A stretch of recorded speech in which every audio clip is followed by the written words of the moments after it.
Vous écoutez France Culture.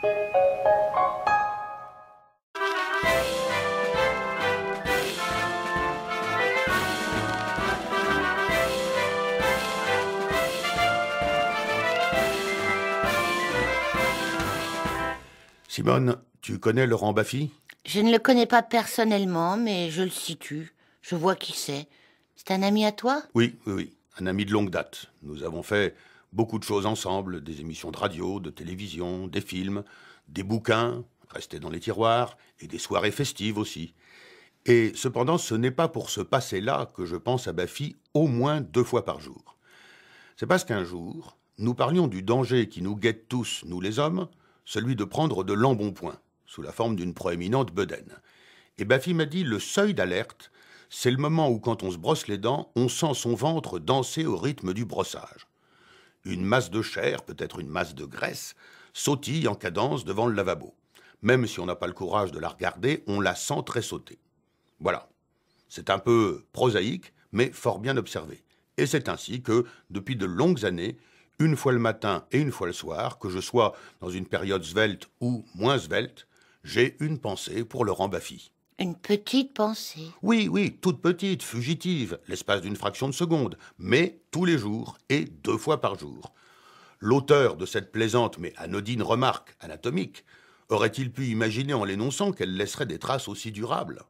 Pouvait-il se douter que cette boutade m'accompagnerait plus longtemps que ses réparties les plus affûtées? Non. Non quoi? Non, à mon avis, il ne pouvait pas se douter. On est d'accord. Mais maintenant, il sait. Et s'il ne sait pas, il ne va pas tarder à savoir. Et ça ne laissera pas de l'étonner. C'est comme les cadeaux qu'on nous offre. Ce ne sont pas toujours les plus coûteux ou les plus somptueux qui tiennent la plus grande place dans la suite de nos vies. Parfois, une babiole, un gadget dérisoire, un petit cadeau insignifiant nous ramène plus fréquemment au souvenir de son donataire qu'un chèque de 20 000 euros. Tiens, pour te dire, je n'ai aucun souvenir d'un ami qui m'aurait offert un chèque de 20 000 euros. En revanche, je me souviens chaque jour de celui qui m'a offert un porte-clés avec un petit éléphant bleu.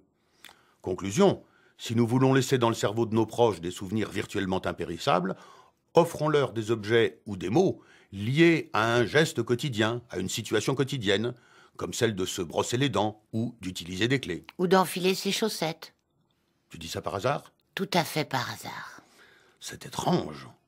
C'est étrange parce que je m'apprêtais, au cours d'un entretien ultérieur, à te parler d'un autre ami, Pierre-Louis Lanier, comédien, qui m'a dit un jour plaisamment à propos de chaussettes, « Avec le fil d'Écosse, on est toujours gagnant. » C'est bien vrai.